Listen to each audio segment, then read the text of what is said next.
பல 100 ஆண்டுகளுக்கு முன்பு மாயவனம் என்ற ஒரு மர்மமான காடு இருந்தது. அந்த காட்டில் மனிதர்கள் செல்ல அஞ்சுவார்கள். ஏனெனில் அங்கு பேசும் மரங்களும் பறக்கும் குதிரைகளும் மந்திர சக்தி கொண்ட உயிரினங்களும் வாழ்ந்து வந்தன. அந்த காட்டின் நடுவில் ஒரு பெரிய தங்க மரம் இருந்தது.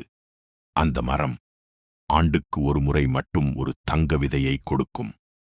அந்த விதையை பெறுபவரின் மனதில் இருக்கும் நல்ல ஆசை நிறைவேறும் என்று ஒரு நம்பிக்கை இருந்தது.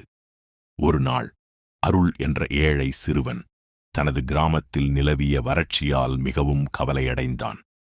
என் கிராமத்திற்கு மீண்டும் மழை பெய்ய வேண்டும், அதற்காக எதையும் செய்வேன் என்று உறுதி கொண்டான்.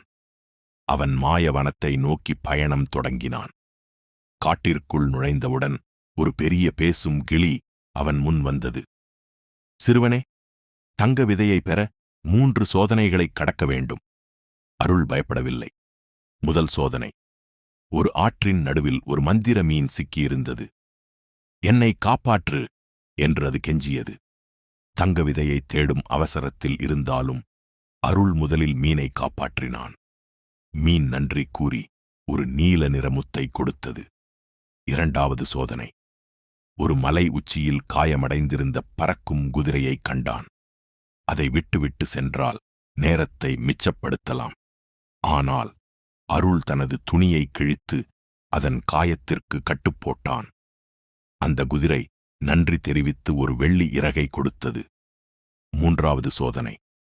இறுதியாக தங்க மரம் இருக்கும் இடத்தை அடைந்தான். ஆனால் அங்கு ஒரு கருப்பு நாகம் காவல் காத்துக் கொண்டிருந்தது. நான் உன்னை அனுமதிக்க மாட்டேன் என்று நாகம் சீறியது. அருள் பயந்தான். அப்போது அவன் கையில் இருந்த நீல முத்தும் வெள்ளி இறகும் ஒளிர ஆரம்பித்தன. அவன் உதவிய மந்திர மீனும் பறக்கும் குதிரையும் அங்கே தோன்றின.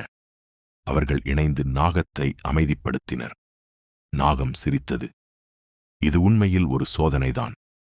தங்க விதையை பெற தைரியம் மட்டும் போதாது, நல்ல மனமும் வேண்டும் என்று கூறி ஒரு தங்க விதையை அருளிடம் கொடுத்தது. அருள் உடனே தனது ஆசையை கூறினான். என் கிராமத்தில் மீண்டும் மழை பெய்ய வேண்டும். தங்க விதை வானத்தில் பறந்து சென்று 1000 ஒளிக்கதிர்களாக மாறியது. சில நொடிகளில் கருமேகங்கள் திரண்டு வந்தன. மழை கொட்டித் தீர்த்தது. வறண்ட நிலங்கள் பசுமையாக மாறின.